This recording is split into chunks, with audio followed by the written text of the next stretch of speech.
Children are not perfectionists, they are not afraid of doing mistakes, and they are not afraid of imitating. Should they be able to stop you from applying the most efficient way of learning the language? I would not recommend to start learning a language alone, because this is where you set a fundament of your learning, further learning, and you can do so many things wrong there that it will be hard to change that afterwards. The question is the time, like how much time will this realization take? Because I think a language is such a thing that it has to flood your brain. Today's guest is Igor, a true polyglot who speaks over 6 languages fluently. He's also the founder of VOX-Sprachschule, a language academy with 3 physical locations in Switzerland and a fully developed online platform. With over 20 years of experience as a language teacher, Igor has helped countless students overcome the barriers of learning a new language. What sets Igor apart is not just his linguistic ability, but the unique methodology he created, one that challenges traditional approaches by focusing on building strong foundations before jumping into speaking. More than anything, what I admire the most is his genuine passion for helping people learn languages, not just as a skill, but as a gateway to deeper connections. In my opinion, the difference between children learning a language and adults learning a language are psychological barriers, right? And maybe many experts can contradict me or criticize this opinion, but I'm really I think this way of thinking helps to learn languages faster, right? Because children are not perfectionists, they are not afraid of doing mistakes, and they are not afraid of imitating, right? So saying something wrong, this is not a problem. That's why they are so successful in learning languages. If you can adopt this perspective, you will be successful. And this is what I'm always trying to say. Like, I'm repeating always this example. Like when I was at school in Winterthur, I was once in a bus and I saw a woman with a child, right? Maybe 7-8 years old, something like that. And all the stations are announced in Swiss German and in Winterthur, and it was said like this, like nächste Station Obertor, like in a really officious intonation, right? And then I was very surprised what happened after, because I was thinking about the method at that moment, because I was preparing like for my diploma, and I was thinking exactly in this, and it was this situation that caught my attention in this very moment. Like, I was surprised what the child was doing, right? He was repeating at least 8 times. I counted all the times where he repeated nächste Station Winterthur. It was like around 8 times, 8 or 7 or 8 times. And he was bringing it to the next level of officiousness. Like, nächste Station Obertor. So like playing with it without being afraid what others around think.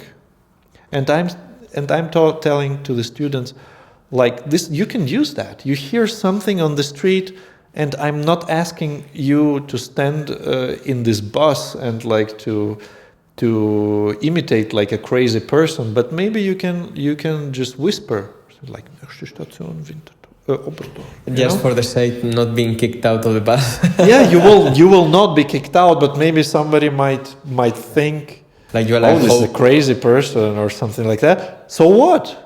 I'm telling to my students why a person whom you will never meet should be like whose opinion you don't care about. Like, it doesn't matter what they think about you. You will never meet them. Why should they be able to stop you from applying the most efficient way of learning the language, of learning to speak? Why? Like, and even if they think this person is a little bit crazy, so what? Like, I'm meeting here in the public transport, there are many people who have certain particularities. Let's say they have a Tourette syndrome or something like this. So you look at them and you think, oh, like they're having their some theater play going on in the back, like in the back of their mind, and you maybe contemplate it and say, oh my God, like what's that? But then after 2-3 minutes, you're minding your own business. You don't care.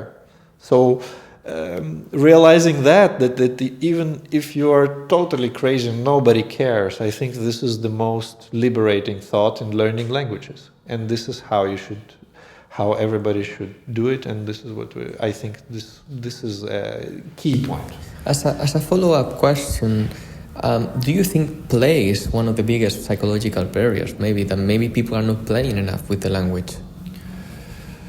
It's because yeah, we're adults, we're not kids anymore, and it's normal that you don't play maybe, or and you forcing yourself is difficult, but triggering interest into a playful perspective about the language, like exaggerating, like forcing yourself to exaggerate. I think this can be fun, and if it's a deliberate decision, hey, I'm exaggerating everything that I hear. This is a great idea that will bring you success in learning languages. Like just if you take it as a mindset. Right? Everything I hear, I try to exaggerate and give back. This will be fun for you. And also a great learning experience, and because you will be integrating the language by doing it. Yeah, and it's so if you're giving too much energy, it's going into grotesque a little bit, right? So it's kind of ridiculous. So the other part will be smiling, laughing. Why not? It's great. So you are forcing someone to smile, and obviously when someone smiles, you smile back. So it's a wonderful smiling experience, let's say. Why not doing that? Also, it can be seen like you can have, for learning, one of the best ways is to have a strong emotional connection. You can have it in a bad way, so it can be like, bad on yourself and being hard on yourself. Yeah. But you can be it in a good way, so you are being grotesque and exaggerating almost and laughing about it. So. Yeah, definitely. I mean, if you, and this is a difficult part, right? Some people cannot drop this mask of being too serious or too hard on themselves, right? And this is where at some moment you have to admit to yourself as a teacher as well, like, hey, I cannot do anything here, right? There are cases. I've had many cases of that where you just like fighting, and you see this is a fight that you cannot win because there are too many psychological barriers, and you cannot tell it to the person because this will be insulting, right? So you can just try to encourage, but at some moment sometimes it doesn't work, right? But you cannot tell, like, hey, maybe you need some assistance in resolving those issues or something like that. Yeah, but this is what we have. Yeah, still investing yourself into trying to degrade psychological barriers. I think it was a tremendous success in my career. What do you think in terms of, for example, learning a language alone versus learning it in a school situation or in a school environment? What is something that you see as a main difference or advantage, one versus the other? Because some people, they are like, okay, well, I can do this. Say the stations, I'm saying that, and I can do it by myself. What would you be like? It would be the main advantage between learning it in a school environment or a classroom environment to learn it alone. Yes. Yeah, I would not recommend to start learning a language alone, because this is where you set a fundament of your learning, further learning, and you can do so many things wrong there that it will be hard to change that afterwards. Because learning alone, maybe you are doing a lot of things that maybe they are not useful, or maybe you... Or wrong, or you're learning certain sequences wrong, certain intonations, pronunciation wrong, or you're approaching it in a way that does not allow you to speak. So it will be a process of discovering, hey, I don't know how to do it right, right? But the question is the time, like how much time will this realization take? So in the end, it could be that you just lose so much time, but you're still trying because you think you can do it, and you will have certain results, but you could have done it like 10 times faster with a short advice or with couple of lessons. I mean, I would definitely not do it alone, but maybe if you want to save time or money or both, I would take a teacher who's talented in linguistics, who maybe studied linguistics, and take a couple of lessons with them and ask them, hey, like my purpose is to learn by myself. Can you give me tips that will allow me to do that? Like, what do I have to concentrate on? Like, where should be what should I know to avoid like deep mistakes? How can I prepare it in a way that it will be useful for me? I think this could be a good idea.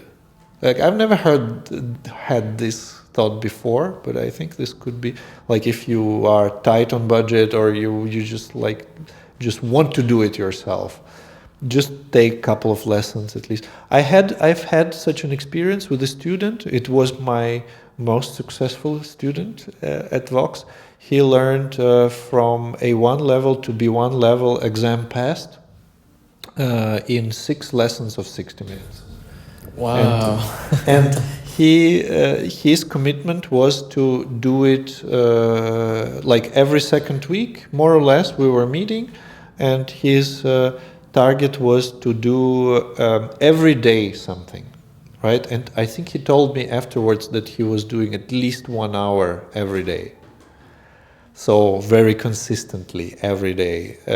And then I was guiding, sort of like giving those tips where to be careful or what to work on, and looking at the results, evaluating and setting up like the next learning phase. I was giving him this much of homework, and it worked out. It's possible. Yeah. Wow.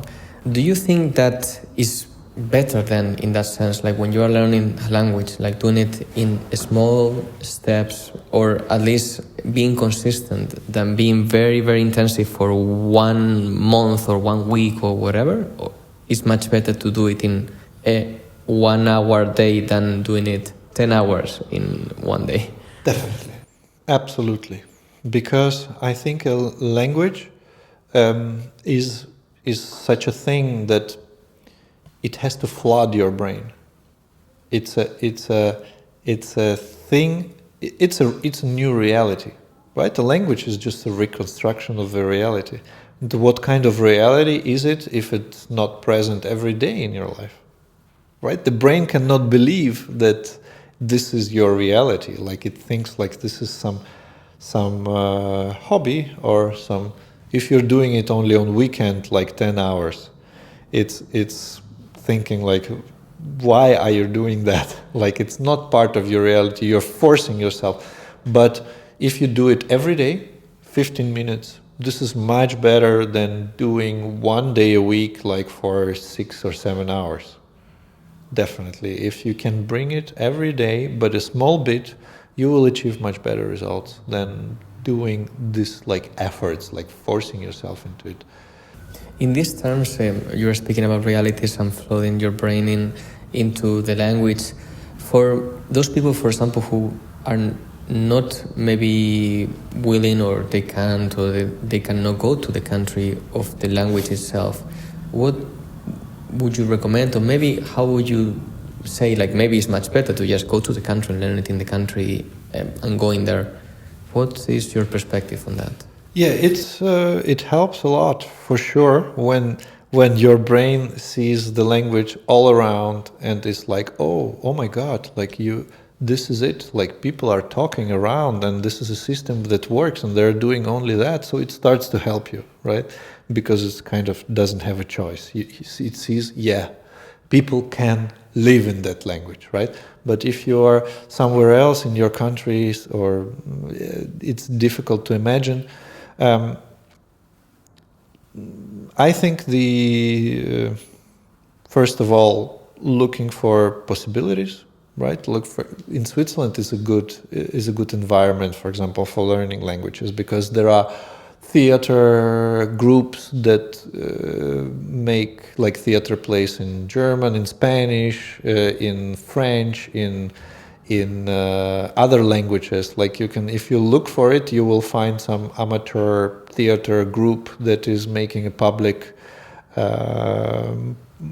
play in that language, right? And this is great.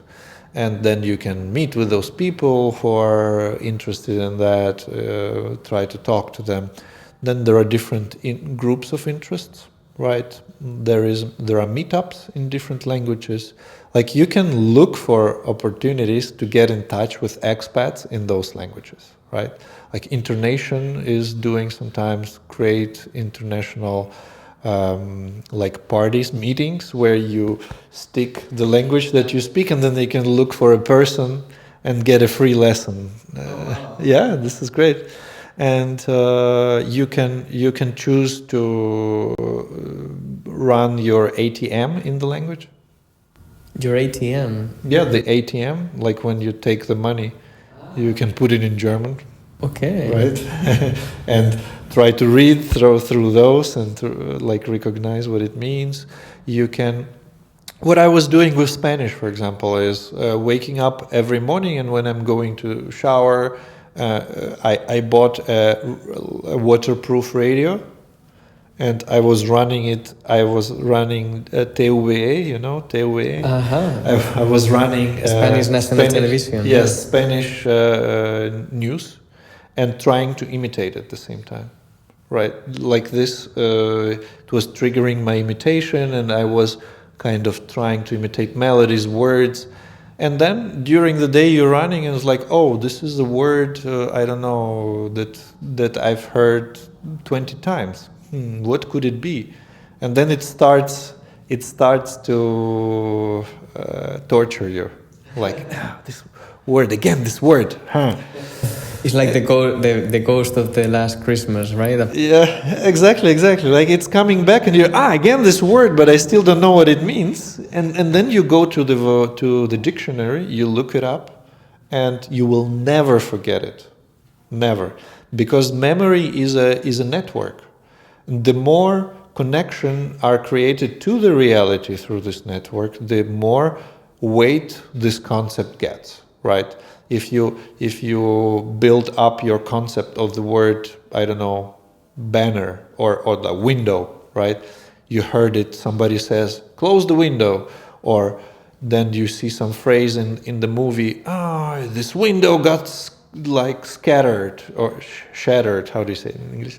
Yes, scattered, shattered. Yeah, broken, and all these situations contribute to your concept of the window, right? And the more reality you get around this concept, the more probable is that this concept gets enough weight in your consciousness so that you memorize this word, right? So you have to look for experiences connected with words.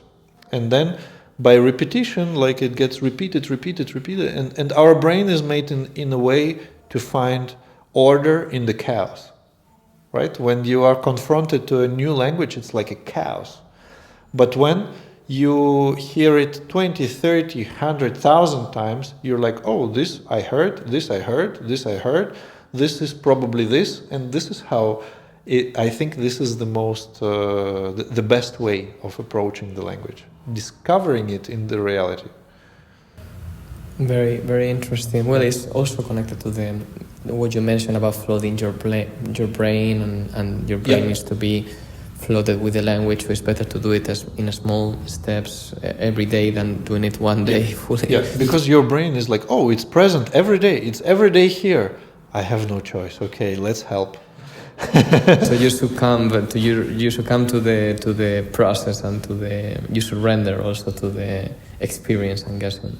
Yeah, I mean, the brain wants to save resources, right? So, but if something is here and it's important, you give it enough weight, it starts to help. But if you don't give it enough weight, it tries to always push it out. Very, very interesting. Well, I think we can finish it up in terms of for something a bit more personal about you, and also connected to the beginning in motivation. Like you mentioned, motivation is very important and very strong for language learning. And I wanted to know, like, maybe for you, like, what was your motivation maybe for learning certain languages, and what was the thing that really anchored you to try to learn it until you master? Yes. Yeah, this is part of the method to speak about my motivation. I think because, and I gave it like many thoughts. I thought long time about my own motivation, like why am I successful in learning languages? This is how it all started, right? Because I thought, why is it so easy for me but other people are struggling, right? My personal motivation is the imitation game. This is, I think, like when I hear someone speaking a language, doesn't matter what it is, like is it Spanish, is it English, is it French, Arabic, whatever, I'm like, oh my God, somehow my brain sees that it's possible to communicate in this language, and I want to try it as well, because this is a new form that fulfills the same purpose that I already know, and it sounds different, it's new, it's beautiful, right? And when I'm doing that and I can imitate and I get the reaction, I see the person understood what I mean. And when you are good in imitation, you see you get so much back. You get the energy back because they recognize themselves in your pronunciation if you're good in it, right? So and it's not easy, so they appreciate it. They always like, oh wow, like he knows how to speak. Although you maybe know like a couple of sentences, but it's just perfect pronunciation. And like I had to explain so many times that I don't speak Portuguese, like, and people, they just like, sometimes they were insulted, like, how you don't speak Portuguese? Like, I hear that you speak Portuguese. Não, eu não falo português, é só improvisação. Eu falo portunhol. Like, and it's like, no, I hear that you speak Portuguese. Like, what? And you feel it like that this warmth that comes back when you can speak in their mother tongue. Usually, like, that's what you mentioned at the end, that is the mother tongue, especially because when you speak maybe to someone who is not speaking their mother tongue, there might be a different reaction or something different. It's different. It's more cold. You feel it always. But when you speak their mother tongue, it's like always, you speak Swiss German or something, you know, like that's interesting. Let's talk. Now all of a sudden, you know. So maybe it's a way for you, your real motivation is a way to gain connection with other people with their essence. Yes, probably yes. But I'm very much interested in melodies, you know, because I hear it and I'm like, oh my God, this is a special melody. How does it work? And this imitation, it plunges me into the details of the language on like atomic level, on letter level, on sounds level, right? And it's such an intense study of the language that it helps you also to become the language. To form it like more exactly, more easily, more. This is it, and this is just my natural inclination that it came to that, and I think you can try to grasp it and to have fun about it. That's why I'm sharing it always. But on the other hand, I'm aware that other people might have other motivations that can be successful as well, right? That's why I don't force our students like you have to be imitative from now, right? Like the imitation, the same motivation as me, but rather try to find your own motivation that is still connected to the language, to the essence of the language, to its realization, right? Okay, very, very interesting. And I think also something that you mentioned in the previous podcast is that with the learning something, for example, when you learn a sentence just with perfect speaking and pronunciation, you also create a reaction in mother tongue speakers that also creates you like a wave that you can keep learning, so you are also more included into the culture itself. Maybe it's not useful for in exam purposes or testing purposes, but it's useful for you to maybe, it's like you are doing some work that is going to pay off in some ways that you might not even expect. Definitely. Yeah, and we are very bad in long-term planning, normally, as a human being, right? Everybody prefers instant gratification, especially in our cultures with a lot of possibilities for distraction. But yeah, if you can be aware of that, it's definitely like this, right? It will make you happy on long run. More happy. It will make you feel more integrated, less suffering, less exclusion. You will have more opportunities to connect with people, therefore maybe also having more professional opportunities, leisure opportunities, like having more fun in your free time, like all the aspects. But some people prefer it the hard way. Is their way or their highway? Yes, exactly. Well, yeah. Igor, it's been a pleasure. Of course, if there is any questions or comments, we might reflect it in the future podcast, and also diving deep into different topics. We have a lot of topics that, of course, we can dive deep in with you, which you are a very, very good communicator, and also you also know how to grasp the ideas to people who are watching. So yeah, I'd be more than happy if I can by any means help anyone in their language learning journey. Like, this is more than I could wish for. It's been a pleasure, and of course, if people are interested, they can check on the link below in the description also how they can learn languages through Vox, and also with a special discount for people who are watching it in the podcast. So they can do it online and also in person. So more information there in the link. Yes. And yes, You'll be my guest. It's been a pleasure. Thank you so much, Dani. Okay, thank you. For those interested in learning languages with Vox, we're having a special discount for only people watching this video. You can check more information down in the description.